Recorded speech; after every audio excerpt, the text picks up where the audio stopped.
If Denethor is a Fox News boomer who gave up on hope for the future and just like resigned himself to the darkness, then what does that make Theoden? Because the books, also the movies, but really the books frame Denethor and Theoden as foils to one another.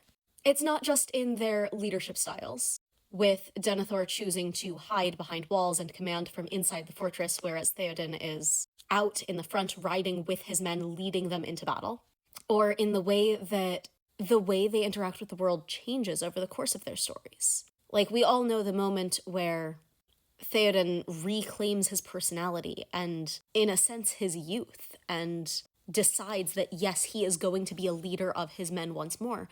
But I feel like people don't pay enough attention to the way that Denethor loses his mobility and his personhood in a lot of ways through his grief and through his despair.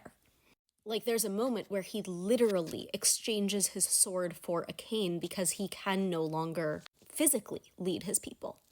And, like, it's not that it's an age thing, really. Like, the ages get weird with Men of Gondor in particular. I'm pretty sure that Denethor and Aragorn are the same age, and Theoden's younger than both of them.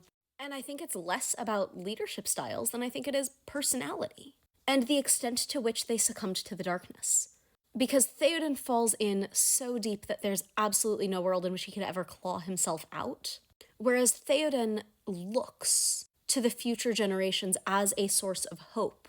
And he goes down fighting for a world for them that will be better than the one that he has lived in. He fully sacrifices himself for the slimmest possibility of a hope that the next generation will be able to have it a little bit better.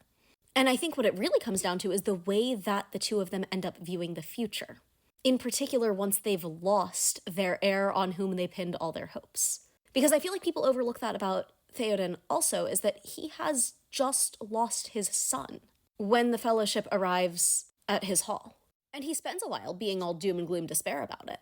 But he's able to cast that away in part because he realizes that Eomer is perfectly capable of leading their people when he's gone, and that no matter how much he does not want Eowyn to fight, that she is perfectly darn capable, and will ultimately end up leading their people whether it is in combat or another way, which she ultimately does, whereas Denethor just, like, can't get over his grief over Boromir to see the future that lays with Faramir. And it really comes down to the overall messaging, which is that the future isn't those who fight, it's those who choose to heal afterwards. Faramir and Eowyn are both characterized by their choice to be healers in the end. But yeah, the way that they go through grief and hope is just, like, really striking to me.